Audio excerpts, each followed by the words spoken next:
Oh, okay. So, welcome everybody. Let me also open the agenda for today. So, the plan for today was to start with a case study presentation by Ivo and Salva on their experience with the facade-based data access. And I'm sorry again for this problem with the reminder for this meeting. That was my fault that I didn't check that the email was actually delivered through the mailing list, but I hope that this didn't create a problem for you. So I don't know if you have slides or any additional support, or you want to just share your experience with this approach, as the discussion in this community group can benefit of it. Yes, I have a few slides to give some context and explain the problem, and then I will hand it over to Salva to show actually what we achieved. Can you share the screen? Yeah, sure. I don't know if there are settings that... Okay, I can see it. Great. And I'll share the link. It's in simple HTML. Yeah, maybe we can add that to the minutes. Yeah. Thank you. If you want, I can share it already. So, just in a few words, I know we don't have much time, and there's a lot to say. First about the project, then the context, and why we initiated this evaluation, and then the results. So basically, this is about public procurement in European Economic Area, which means all European member states plus Norway, Liechtenstein, and Iceland, so 30 countries.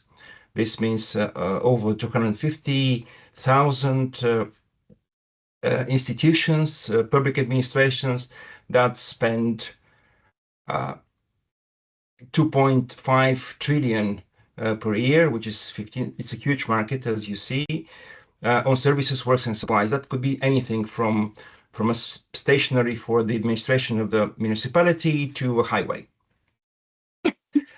So, what is the problem that this initiative is the bigger problem? Then we'll go to the smaller problem, which was the reason to initiate this evaluation. So basically, there is some regulation here, and each administration is obliged to publish their tenders, but only above certain thresholds. As a result, only 20% of the tenders there is a transparency, and for the rest, it's not known what is going on. There are data silos. One is the central repository called TETS Electronic Data. The other is the different portals of each member state. Then there are diverse practices, diverse schemas, diverse formats. It's entirely document-centric. Every event is announced with a document, which is called procurement notice. And there is some attempt to standardize, mainly using XML from 2023, but again, there is no explicit semantics. And this leads to limited transparency, no reliable analytics, huge problems to policy making. Of course, you cannot see a lot of corruption schemes, and there are plenty. There's unequal access to opportunities, and the SMEs suffer the most, and so on. So this, which we call it project, it's actually a program with many projects with different stakeholders, was initiated in European Commission, and the result is this public procurement data space. Data space normally is something where you have So a catalog and collection of APIs, and you have data sovereignty where each data provider is given their policy using these new database protocols, and that is the case here as well. But apart from that, there's a lot of analytic requirements, and because of that, we have a aggregator where we need to build knowledge graph to feed these different analytics applications. And so there's a graph generation from the central repository of procurement data in each member states, again, heterogeneous data sources. There's data validation, then some data services like a direct data access service, which is currently still not open, the dashboards as well. And on following this website, you can see much more about the project. Another organization is building e-procurement ontology. And apart from that, there here it says 60, but about 70 SCOS vocabularies, a few taxonomies like the procurement vocabulary, which has different areas and sub-areas, and various flat lists. This includes countries, languages, currencies, and so on. So very shortly, what is data flow? At the moment, we have everything from this central repository, which is called Tetratronic Daily, and there are 4 member states that joined, Norway, Finland, Germany, and Austria, from which we have, together with the central repository, all the data above and below the thresholds. And one by one, other members join.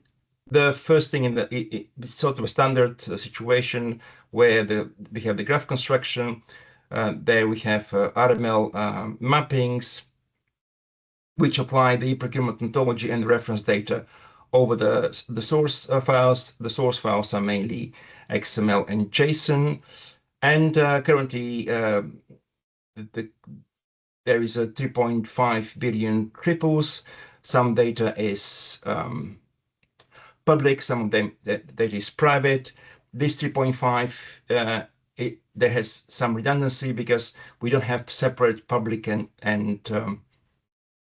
private name graphs, but we have public and name graphs for each source for all data for better security. Then there is a Shekel-based validation, which uses something that is an application profile of this ontology. And there we are now developing a rulebook. I'll later on include a link just to also introduce this part because it's very much related to the use of SPARQL Anything.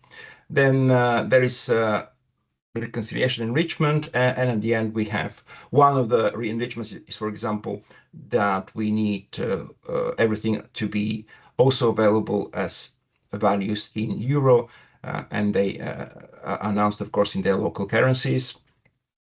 At the end, we have this knowledge graph, which is partitioned in about 30 or 40 name graphs, and it is exposed to be consumed through some data services, which there are dashboards. So there's also data quality dashboard and direct access service. Now there's a data catalog, which will be published soon.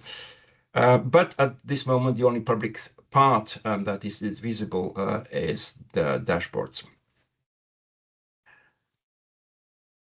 And so the SPARQL Anything POC has had the following objective: to evaluate SPARQL Anything as technology to be used in the PPDS transformation pipeline, but at the end, not only in the transformation pipeline. There are also a few other problems that can be solved with it. One is the generation of the data catalog, and a few others. I can talk about them a bit later. What was the trigger? The trigger was certain limitations of the current RML-based transformation. Basically, because of the low data quality of the sources, there are many rejected files, and we still want to use these rejected files and analyze them. So RML is fine, but it makes all three transformations of identity, structure, and semantics at once, package and retrieval maps, while with SPARQL Anything, we have this separation of the structure, and then later we can postpone the domain semantics at another stage. It turned out, because of this document-centric management of the procurement, it turned out that we need to change the approach of URI minting by having more hash-based URIs. And unfortunately, Aragon doesn't have its own way to produce hashes. Why in SPARQL that is something as standard. And the other is really to introduce more flexibility, because we wanted to, for everything, to basically use SPARQL construct queries inside SHACL rules, so that we can have a better governance and overall more flexibility when we do not only graph construction, but reconciliation, because we have a lot of duplication because of the document-centric nature of the sources. And some project slang. So here in this POC, we use this maybe funny terms, blind graph. This is what we call whatever SPARQL Anything is producing as it is. Then we have introduced a workaround where the paths are shorter. We have more direct access, in this case, to the XML elements, so it's easier to work, which we call one-eyed graph. And then domain graph is something that is whenever we apply the domain semantics from the e-procurement ontology I shared previously. And very high-level architecture. So from these APIs, we get the XMLs. There's also JSONs from Finland, for example, is JSON. We get in S3 buckets. Then with SPARQL Anything, we have the blind graph. And then with another step, we get the one-eyed graph. Apart from that, outside SPARQL Anything, we have SHACL rules and constraints. So we use, of course, the constraints for validation, and we use rules to apply the domain semantics to the target domain graph. And about rules, I will share in the next version that I'll publish in the presentation a link if you're interested more about them. So any questions so far? Maybe just a clarification, Ivo. Do you also, so the blind graph only applies to the XML sources, right? Not the JSON ones. The JSON ones gets translated as they are, and then, yeah. It wasn't in the scope of this POC, but they will be. Okay.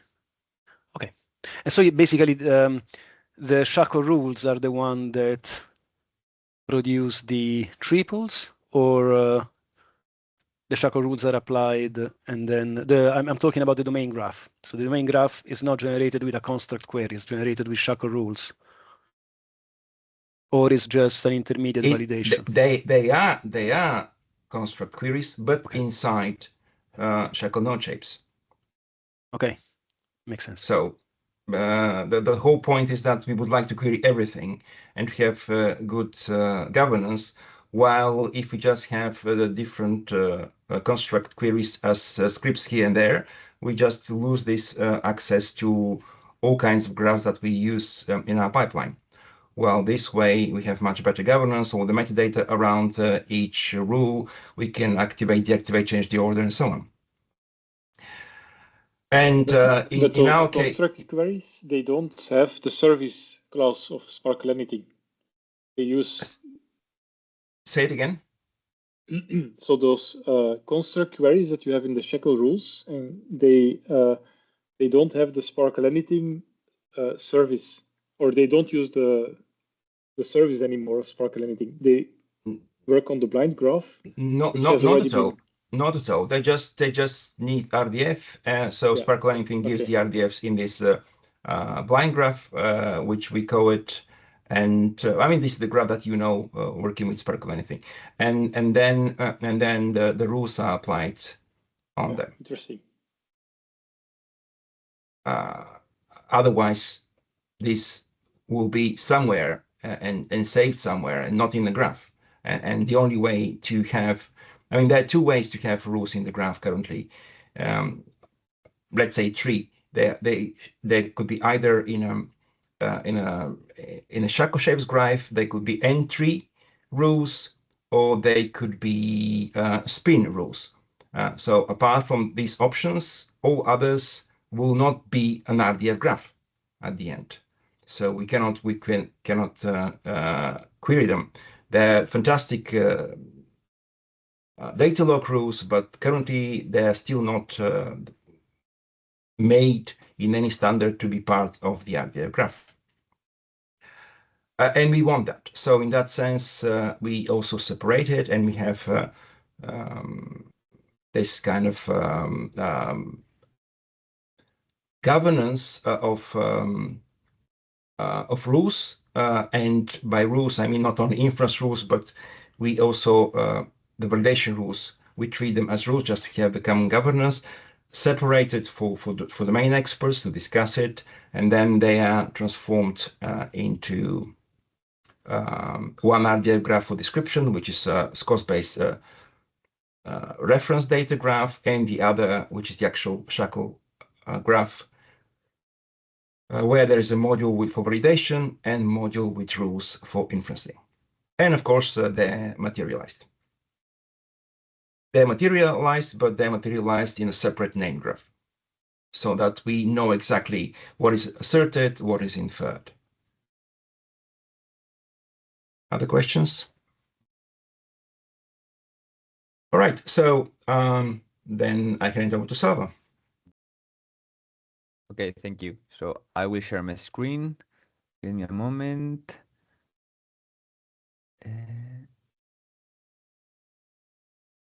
Okay.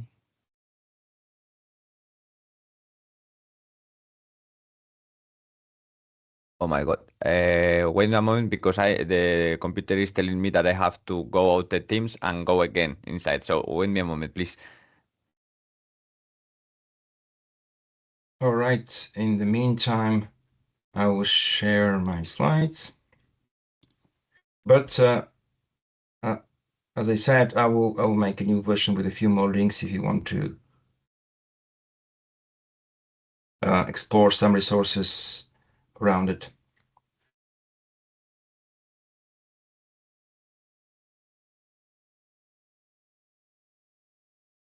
Okay, so can you hear me? Yeah. Yes. Okay. So I will share my screen here. Okay, perfect. Can you see my screen right now? Yes. Perfect. So as Ivo presented earlier, I'm going to show you an example of how we are making all of these kind of data flows over this project. So right here, first of all, we have the XML file that we are going to transform in order to get this blind graph or one-eyed graph that Ivo presented earlier. Then we are going to obtain this graph that is going to be this one, for example. And finally, we are going to use different cycle shapes in order to infer these triples from the original blind or one-eyed graph. Okay. So starting by the point of sending to the SPARQL Anything service the query, here we have an example of a query that we are sending. Okay. So as always, we want all the triples from the graph, okay? And this is going to be materializing all the triples related to the part of the XFASAD language. What we are doing, so this is the part of the blind graph, and what we are going to do is to go further from this part and generate the one-eyed graph. How it is being generated, this one-eyed graph? So we are getting all the subjects, predicates, and objects, and we are going to give them like some semantics. So for example, we are going to get the contains value, the data, and other kind of things, okay? An example of execution of this query may be this one. Okay, let me execute it. It takes some time. Okay, so as you can see here, instead of having the RDF sequence as a predicates, we have different meaningful predicates, such as, for example, the contracting party, the procurement project lot, etc. Okay, so what it makes this kind of transformation instead of using the RDF sequence? We can make direct queries to a specific value instead of searching for every kind of value with the magic property that Sparkle Anything offers. Okay. Once we generate this one-eyed graph, as Ivo said earlier, we are going to apply the different SACL rules. Okay. What are the SACL rules in this case? So we have the different node shapes and its property shapes associated. And finally, we have one SACL rule for a specific class. Okay. So we go below. We have here a specific Sparkle rule for the clean vehicle directive information. And here we are presenting a Sparkle query construct in order to materialize or infer the different triples for the from the one-eyed graph that we just generated. Okay. The results of this are the following. Okay. And here we have the different triples that we want with the EPO ontology vocabulary.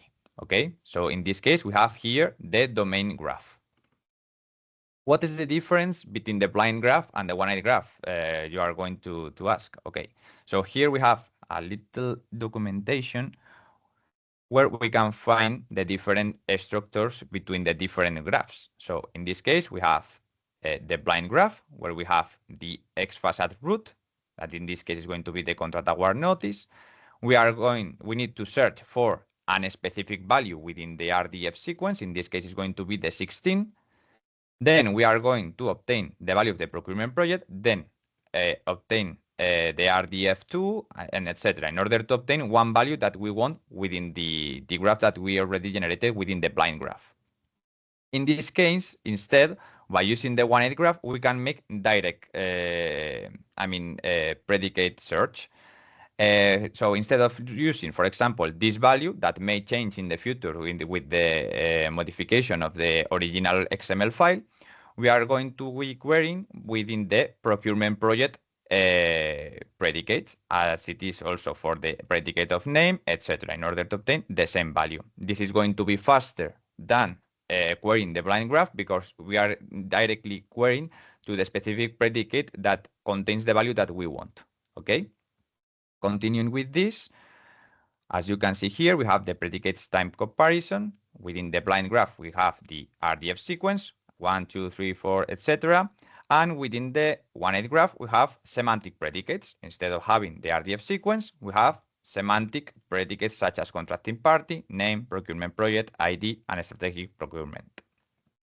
Continuing with this, we have the same as earlier, but with a different example. For example, we have here from the root, we are going to obtain a specific ID.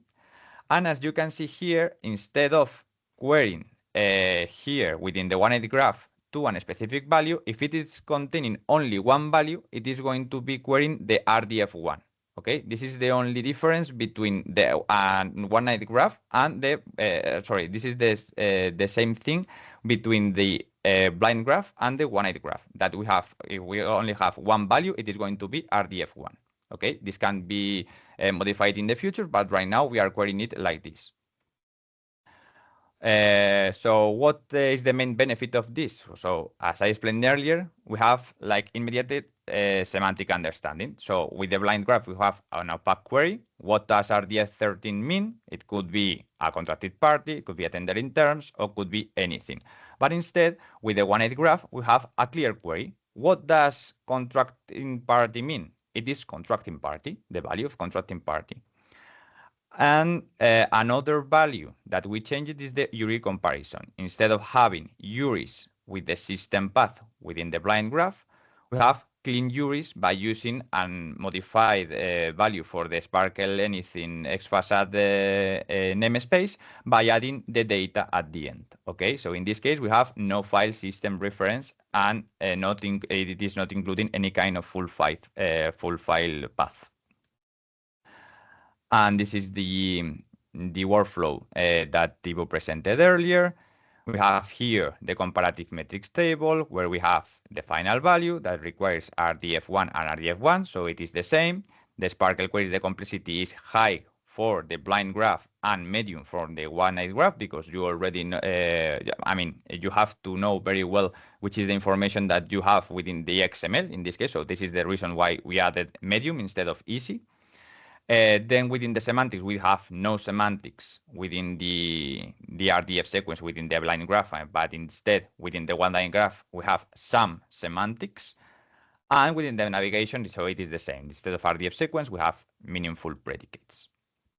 And that's it. Here we have an example of a deep path where you have to query a lot of values, but instead you can query directly within the one-eyed graph. Okay. And that's it. Here we have some example of turtle snippets instead of using the diagrams that we saw earlier. We have here the XML file, sorry, the XML text that is translated directly in this blind graph that is using the XFACAD language. As you can see here, we have this for the root, we have the RDF sequence 1, 2, 4, 13, etc. And this is translated directly to the one-eyed graph with X, Y, and Z root by using the namespace of XFACAD data. We have the different meaningful predicates, as for example, UL extensions, and one predicate, meaningful predicate for each of these objects. And here we have more examples, such as, for example, to obtain the organization value, that you have here the different values in the line graph. Here you have the one-eyed graph that that can be more readable. And I think that's all, because at the end we have the comparative summary that in the end is the same as I was explaining earlier. So that's all. I don't know if you have any questions with this.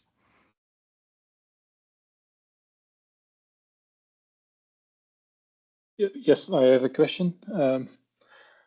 You at the beginning you said something about the magic property AnySlot. Yeah. I might not have understood it afterwards with your entire explanation, which was very good.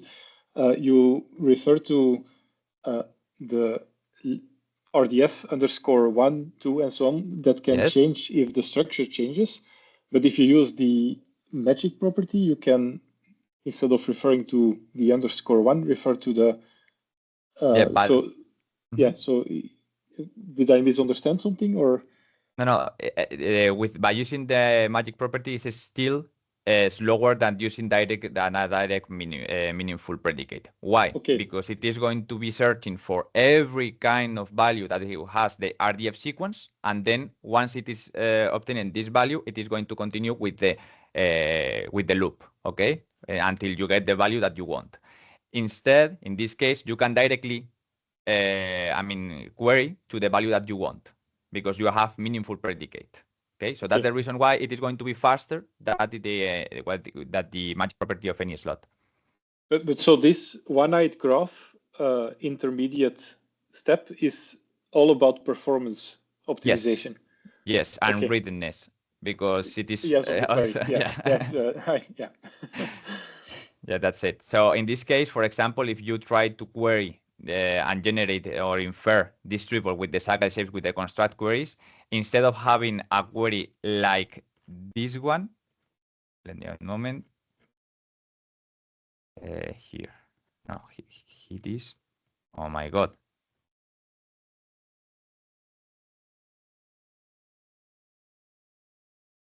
Here, okay.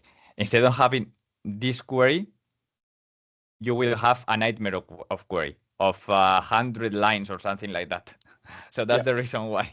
And it is going to be breaking the time limit of the query execution, or even not generating anything. Yeah.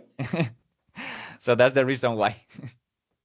So apart Thank from these performance issues, my question is, in theory, could you create a single query for making all the transformation from the XML input to the to the domain graph, or not? Or there is some transformation that you for which you need an intermediate graph? No, you can make it directly, but it is very complex because Yeah. the query it is a nightmare to read. First of all, it is too long and it may break in the middle time. Yeah. Because I tried to generate the triples that I have here below, and it was breaking it every time. So that's the reason why. Yes, you. So one input for the discussion, I think, could be how can we, in case of this very complex long transformation, how can we imagine a way of splitting queries in multiple transformations so that the engineering, the creation of this kind of these queries would be easier, and maybe also help the processing to speed up the process. So I think that an input from your experience could be this. And actually, during the holidays break, I added to Sparkle Anything a feature for reducing queries. So from a service query, you can reference another query, and during the processing of the service, the engine recognizes this option and first executes the query and gets you the result. So that it's, I think it's the result is the same, but I think that is easier to at least write query or write the transformation in multiple queries. I don't know if this could help, but I think that is a step towards this feature that and also in general in the approach, not only in Sparkle Anything. Okay, there is an hand raised by Ivo. Yes, Ivo. Yes, I just wanted to clarify. You asked, can you do it with one query? Just to give you an idea, this POC covered a very small case, which is for a particular set of properties for the Green Vehicle Directive, which were not included initially. That's why we wanted to add it with this additional pipeline. So I think there are about 7 properties. Yes. And we actually need 320 properties. Yes. Of which many need n- ary relations. So if you just look at the amount of RML maps that we have and all the variations that they apply for the different local practices from the different member states, there is absolutely no way to have it with one or several queries. That's why just all these transformations for the URI minting, for applying the business semantics from the EPO, they will be just separate Sparkle construct queries as shackle rules. Yes. Yeah. Okay. Makes sense. Yeah, that's the reason why we need this blind or one-eyed graph in order to generate directly with the cycle shapes or cycle rules. Yeah. The inferred triples. Yeah. Any other question? Well, it's not really a question, but a general remark.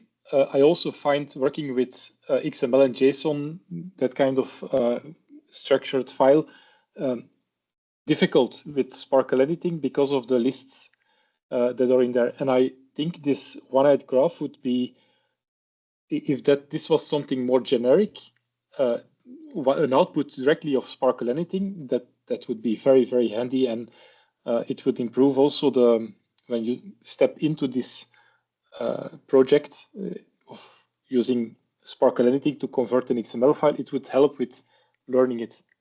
Of course, if you're not using a list, you're losing the order, but maybe you can add the order into the derived element, or I'm not already talking about implementation, but it's a very good idea, I think, and should be made.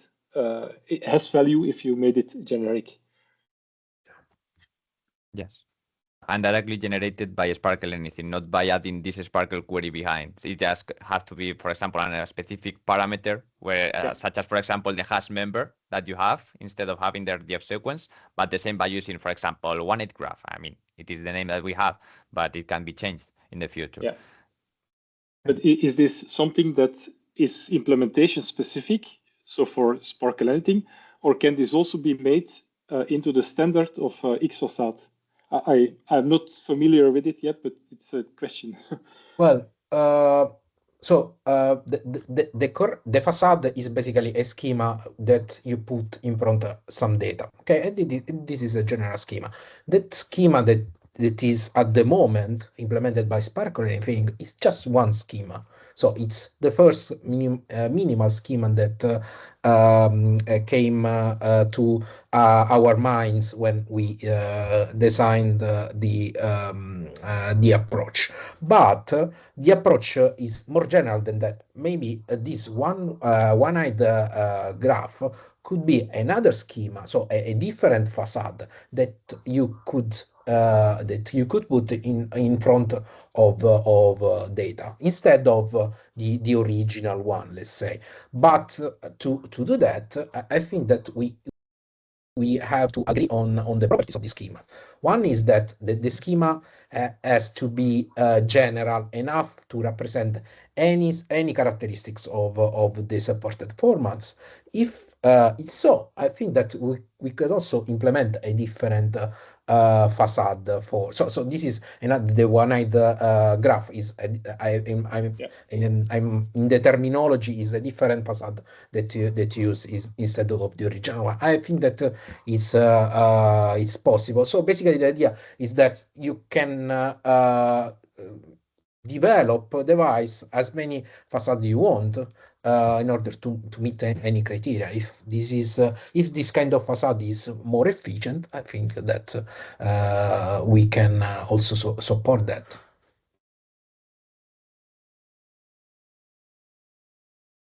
So thank you, Ivo. Thank you, Salva, for your presentation. I don't know if there are other questions. Otherwise, we can move on with the today's agenda. Maybe to wrap up this presentation, I think that we can open a discussion, or if you want, we can also plan a task for this. So develop a new facade coming on the basis of your POC experience. This could be a new task for the community group. I don't know. Maybe we can also plan this kind of activity, if you agree.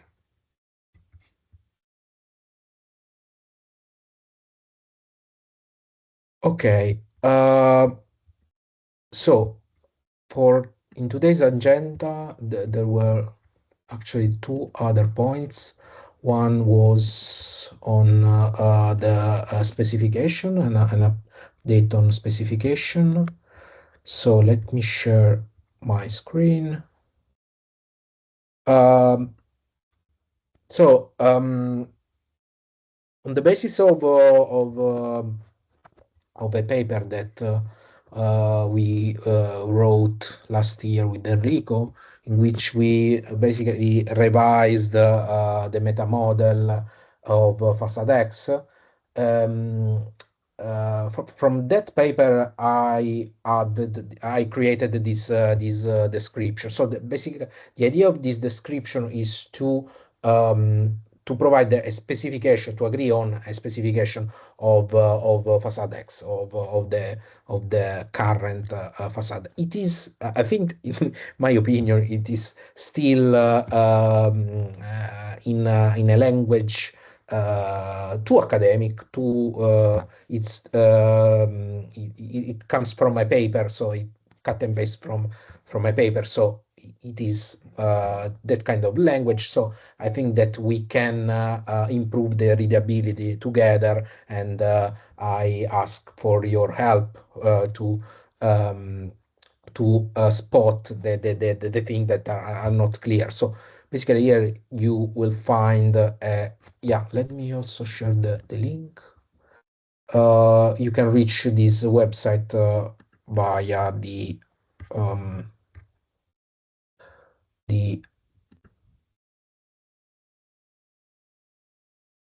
GitHub organization, but I also pasted in the chat. So here in the introduction you can find a general intuitive overview of what is facade X. So this meta model that we use to abstract to the data structures, so from extracted from various data formats. And as you know, we defined concepts that we use in this data model. So first, the resource here is not in the RDF terminology, but it is more web terminology. So any resource that can be located via the web. So this is the resource. It includes some data source, which is the content of the file. This includes some containers. Each container may have type, and we have some special container, which is the root container, and we have the data source that has one root. Each container has slots, so as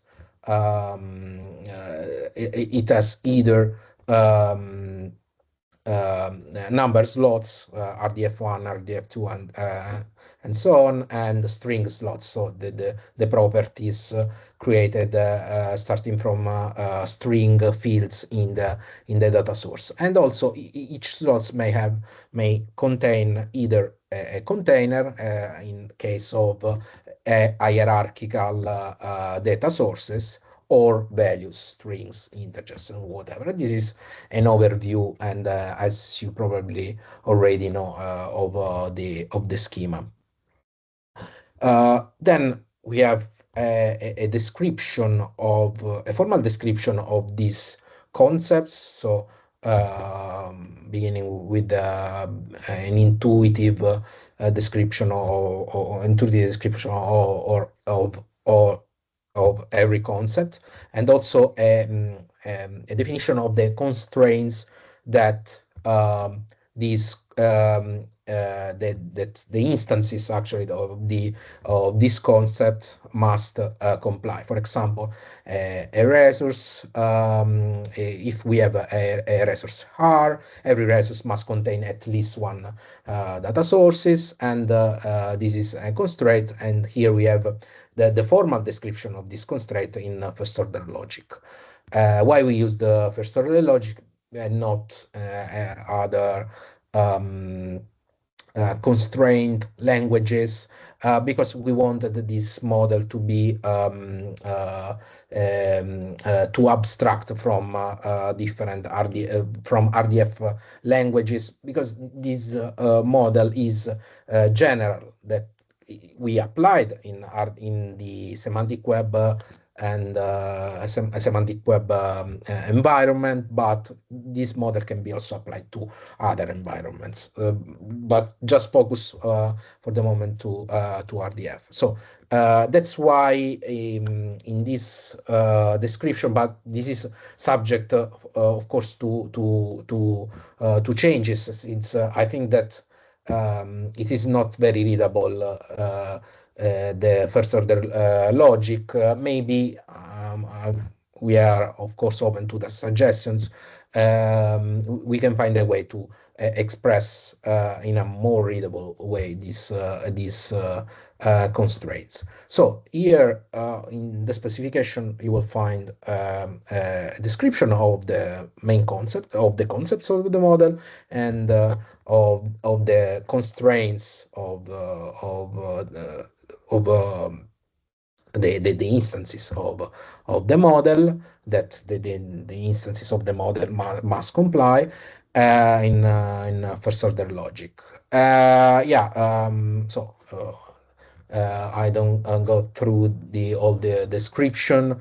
I just want you to ask for your help to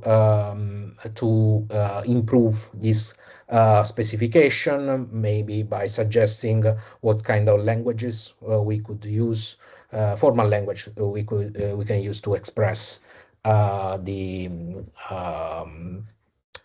model in general, but the constraints, what part of the specification is not clear, and the suggestion also to, in general, to modify the model. Maybe you want to add, maybe you recognize a different pattern in some data source, and that pattern is not covered in the schema. So you suggest we could suggest also to enlarge to add new concepts to the schema in order to cover another requirement that could come from another data format that we haven't considered. So that's what we did for the specification of the data model. I don't know if any of you has a question regarding that.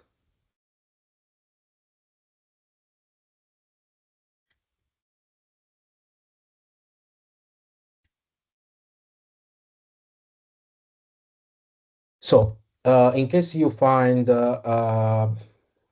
some issue or you want to suggest modification, you can use the issue tracker of the FASADX metamodel repository.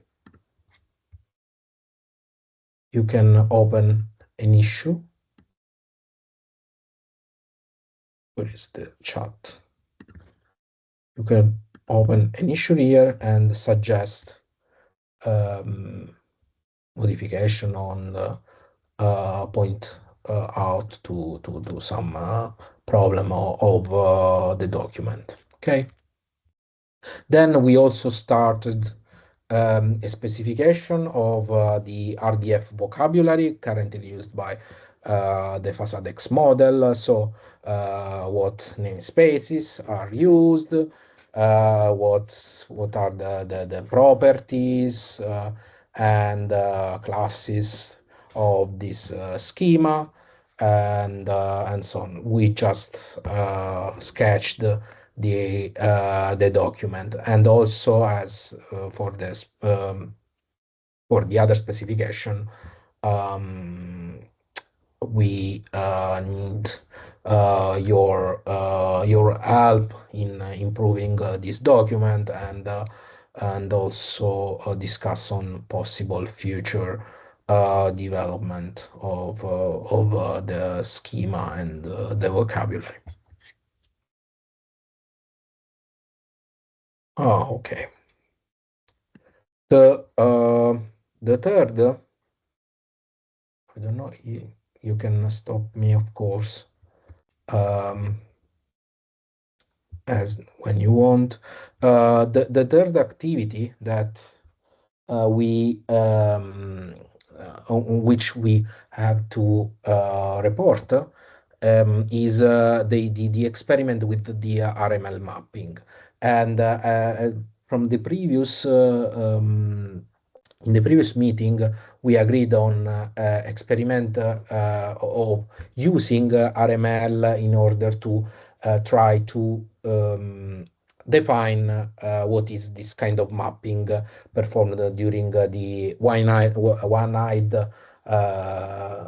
graph transformation. And actually, ELSE here tried to, which I thank, tried to create a general transformation in RML to try to transform an CSV into this into an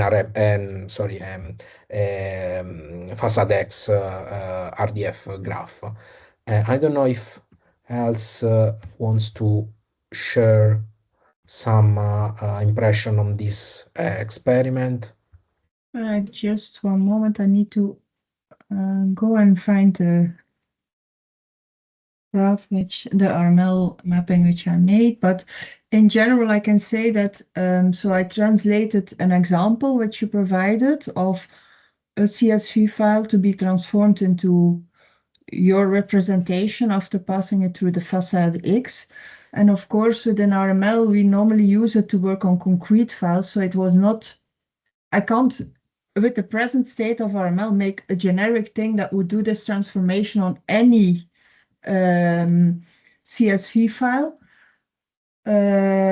because it's not meant to be used for that. And so first I'm going to share, just one moment. I found that yeah, you have it here.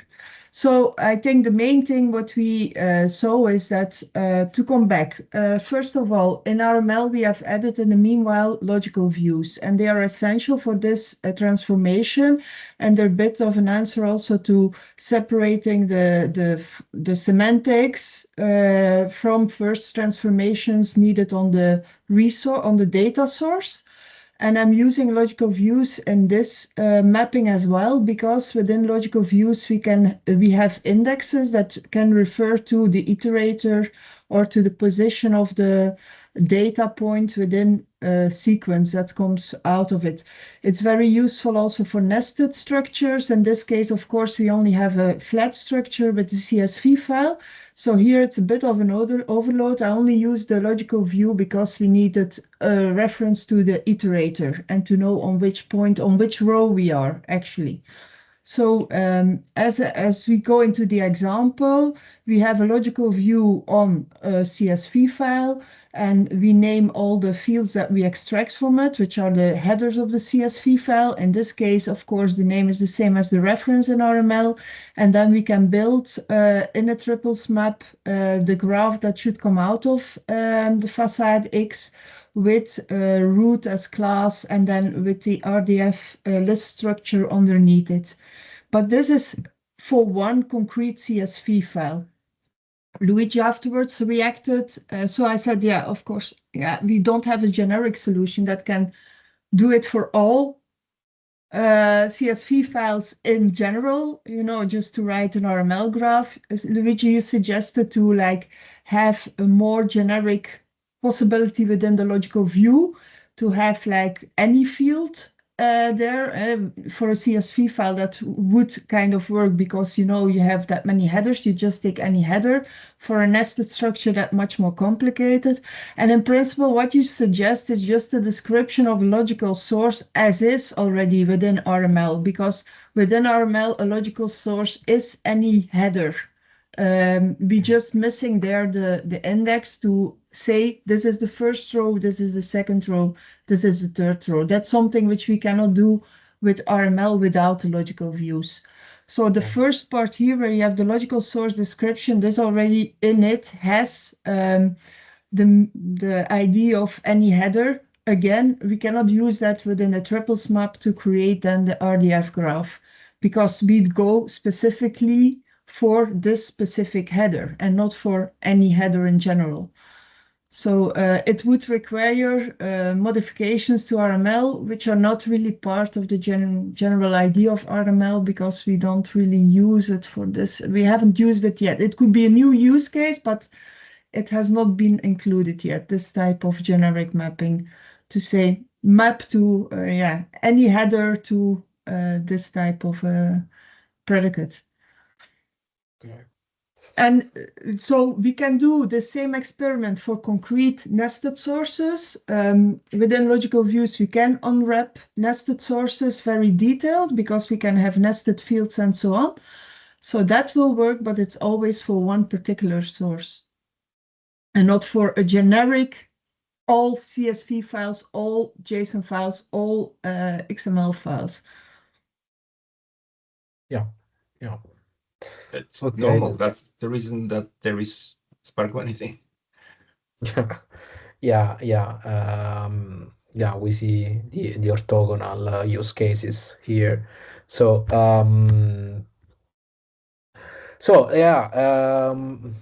I don't know. How do we proceed? We need a mapping language for expressing the mappings from the in data sources to the RDF. If we RML for me was the go-to solution, since it is an RDF-based mapping language, and also offers a way for that supports many formats. In case that RML cannot be extended to support this requirement, this use case, how do we proceed? So, any idea?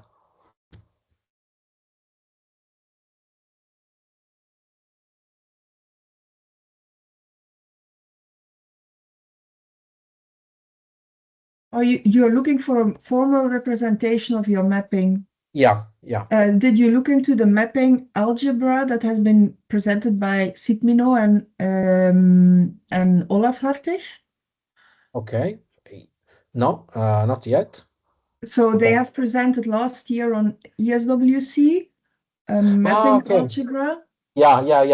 Now I know that, but maybe it was the best paper of the ISWC. Yes, Yeah, indeed. ESWC. And it includes a translation for RML. Would be a good exercise to see if it's expressive enough to translate also to facadics. Yeah. Can you please share the paper? If not here in the chat, then later in the meeting. I will. Yeah, sure. Thanks. So yeah, that's a good point. And we also, when we wrote the last paper, I also read the article, and now I remember the approach.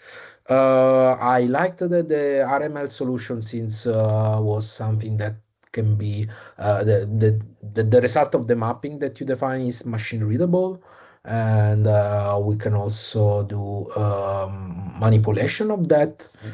So but yeah, maybe it's still maybe we can if we don't have nothing else, maybe we can go with an algebra like that proposed in the paper. Otherwise, I don't know if any other ideas can be also applied. The thing is that for the extension of RML, which you suggested, very interesting. I just don't see that happening in short term, because we are heading now for a working group and trying to close all the ideas now at this stage. So I think this kind of extension would be too heavy and not in line with what has been done until now. So it's a bit too much to include it, according to me, now on short term. It would not be feasible. Yeah, sure. Let's not give up. Yeah, maybe. Yeah, I mean, it's we don't have a deadline here, so we can also postpone these task for the group to provide an RML specification on the mappings once the RML group agrees on this suggestion on this new case study for general mapping. Yeah, and I think Ivo, you said let's not get up the RML option yet, so you still see possibilities there. Yeah. I'm not sure, but I think we could consider some, because I also remember back in the day when there was R2RML, and the R2RML, I use it through a Virtuoso Sponger, and there you always had two options: either map it to ontology, or just create ontology on the fly, which was making it generically from the structure of the source. Yeah. And RML is just an extension of R2RML. So that's why it gives me hope that there could be a more generic, if not fully generic, at least generic per structure type, like a tabular structure and an hierarchical structure, something like that. But let's see. Yeah. Yeah, I think that in D2RQ, they analyzed the structure of the database and then created the mapping on the basis on the structure, so that we could also in general do that for in this case we for the CSV you can just read the first line in general and then create automatically a mapping for that. But here,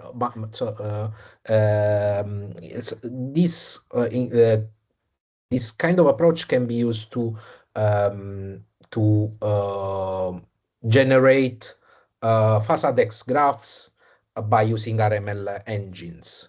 In this case, you can in some way create a mapping for the FASADEX graph and apply to a specific data source, since you can once you analyze the data source and generate the mapping. So in general, one could do that, but here at least for the community group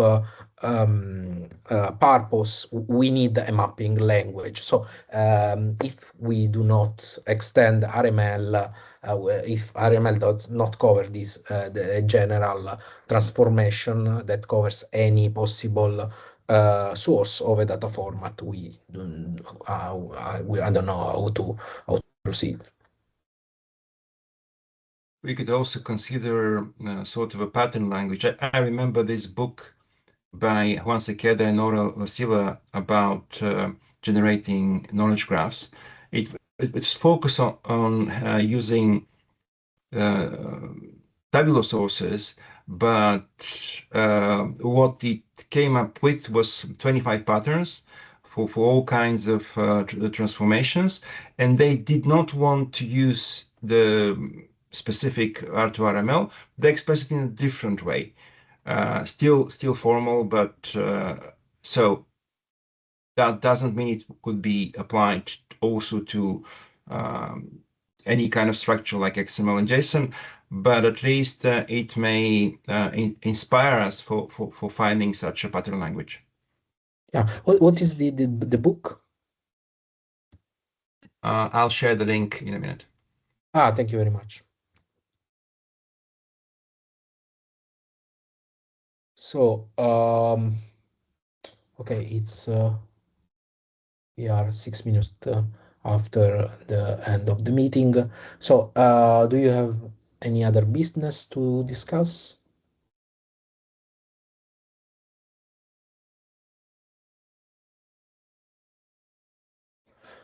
Okay, so let's plan the next meeting. So in the for the February meeting, we can proceed on this first draft of the specifications. At least in the first moment, me and Enrico to start up this process, and then we can end to the group the specification, and also to get your help. So the next meeting, so we all agree to keep the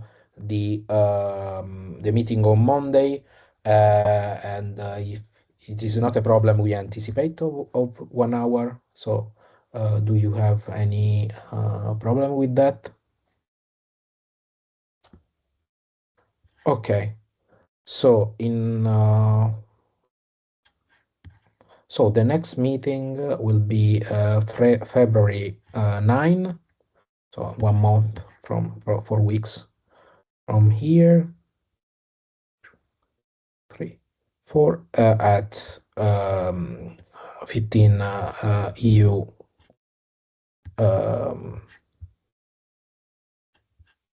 EU time, set time. Okay, thank you very much for the link. I'll include this in the minutes that I'll circulate after the meeting. Okay. Thank you very much for the insightful discussion, and see you next month. Yeah, thank you very much. Thanks. Ivo See you. and Salvo. Yeah. The next meeting we'll start with Matthias' presentation, which give us an overview on his case study of Spark on Anything in the railway domain. Okay. Yeah, it will not be as insightful as the one that we had today. That's hard to top, I think. No problem. You have a month to make it insightful then. Yeah, thank you. Okay. Thank you very much. Yeah. Thank you. Thank you. Bye.